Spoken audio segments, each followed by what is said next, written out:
Today in Guillermo's Cocina, I'm going to show you how to make a really traditional red enchilada sauce. This is tomato based.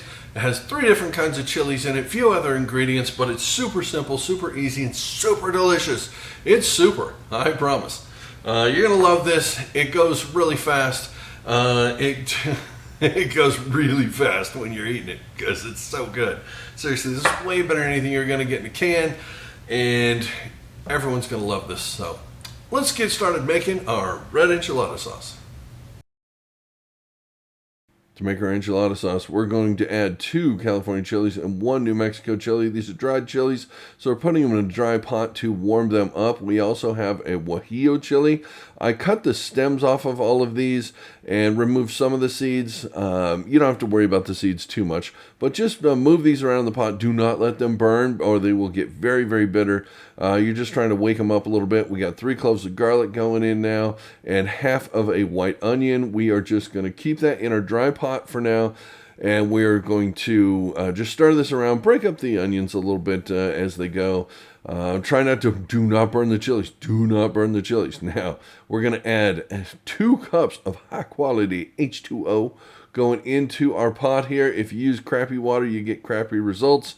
We have a teaspoon of cumin, a teaspoon of Mexican oregano, a teaspoon of salt. Yes, Mexican oregano is different than Italian or Greek oregano, and it is far superior for something like this. So if you can find it, please try to do so. Just let this simmer here for about 15 to 20 minutes. You can let it simmer longer if you want to, but 15-20 minutes is going to get you the result you're looking for. The chilies are all soft and beautiful, and it's time to add our 15-ounce can of tomato sauce. Again, high-quality ingredients produce high-quality results. So the Muir Glen stuff works great. I am not sponsored. I pay for that stuff myself, and it's worth it. Let this go simmering again another 15-20 minutes. It's really going to blend all these flavors beautifully and do a lovely job. When it's done, it looks like this. You can adjust the flavors here if you want it to taste any differently, any more salt or any more heat, stuff like that. Otherwise, this is ready to go in a blender.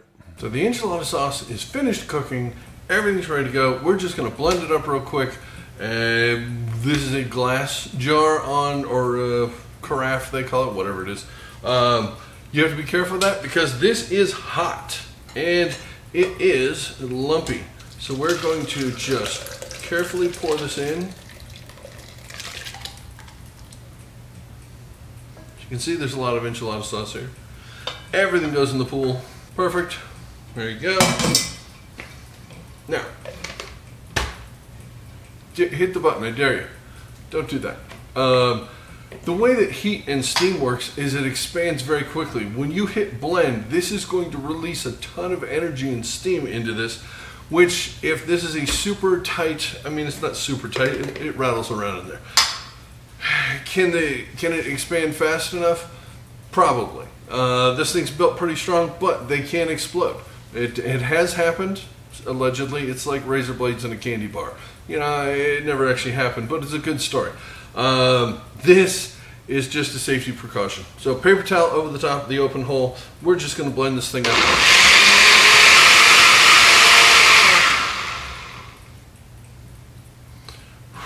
Yeah, the steam that shoots through the paper towel is crazy. That would be trying to come out of this little thing, and no bueno. So take that little precaution. Save yourself. It's not worth dying over. You know, what is the chance it explodes? 1%? 5%? I don't know. What's the chance of it explodes if you put the paper towel over it? 0. Much better. All right, we have to strain this because we have all the lumps, we have the skin, we have the seeds, we have everything in here. So we are going to strain this out really, really good. Try and get all of it out of here. Now, the thing is, this will not drain down on its own. You can see this.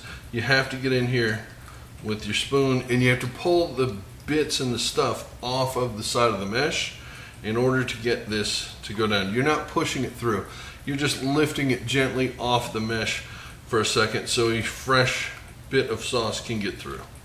Don't push it through because you're trying to keep it out. If you're doing this at home, pull the bowl closer to you. You don't care about the camera angles, so don't sit here and stretch out like this. This is dumb. If the cameras were in better places, I could do that, but YouTube. Okay, now as you can see here, we've gotten pretty much everything out of here that we can that's going to be any fun. This is the really, really thick stuff. This is all the skins off the peppers, the seeds, other things like that. And this is not going to give us much more. It just isn't. So we're going to quit while that's there. You can always run a little bit more water through that if this was too thick right now. But this is perfect. This consistency here, that's the enchilada sauce we're looking for. We're gonna have to cook this before we can use it, so let's go back to the stove and fry this up in about 2 tablespoons of oil. I know that sounds weird, but you gotta cook this before you can use it, so that's what we're gonna do now. The last step for this is officially enchilada sauce is to cook this off in about 2 tablespoons of really hot cooking oil, vegetable oil, canola oil, something like that. Just pour this into a really tall pot because it's going to splatter like crazy when that liquid hits that oil. Just stir this around 30 seconds to 3 minutes, somewhere in that range. We're trying to cook off some of the water and get that perfect consistency. That looks like about it right there. All right, our enchilada sauce is fully done now. It sat here and cooled for just a minute because when you fry it in oil, it becomes volcanic. We're gonna put this in a bowl and get ready to serve it. We have a fair amount here of sauce. This will make a good tray of enchiladas. It definitely will. What? This stuff is so good, you don't wanna waste any, so definitely get in here and scrape this pot clean. Okay, we got the pot clean. Every drop is in here because this stuff is amazing.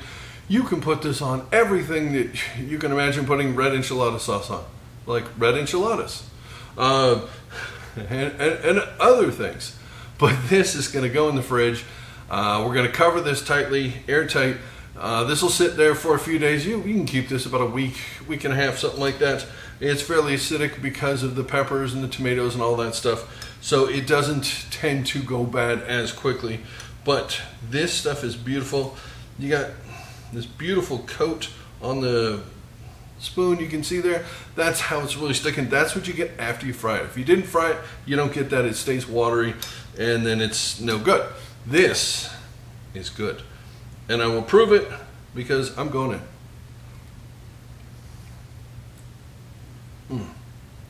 Oh, this is very, very mild. Nothing in here has much heat at all.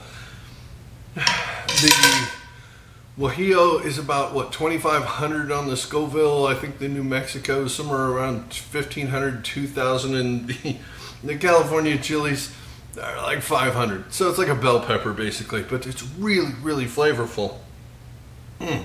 Has a great sweetness to it almost. It's fantastic. You're going to love this. Hopefully you enjoy it. You see how easy it is to make. You just need a couple of ingredients. Look down in the description down below. I'll leave you a link to where you can buy some of those chilies. If you can't get them at your local grocery store, you probably can't unless you live in a place where you can, and you probably already have this recipe because this is a staple. This is a more traditional red enchilada sauce with the tomato base in there, and it's delicious. Thank you for watching this video. If you want to see more stuff like this, you got to come back and watch me do the next video. I've said video a couple of times now. I tend to get in a loop, so video. Thanks for watching. See you on the next video. Bye.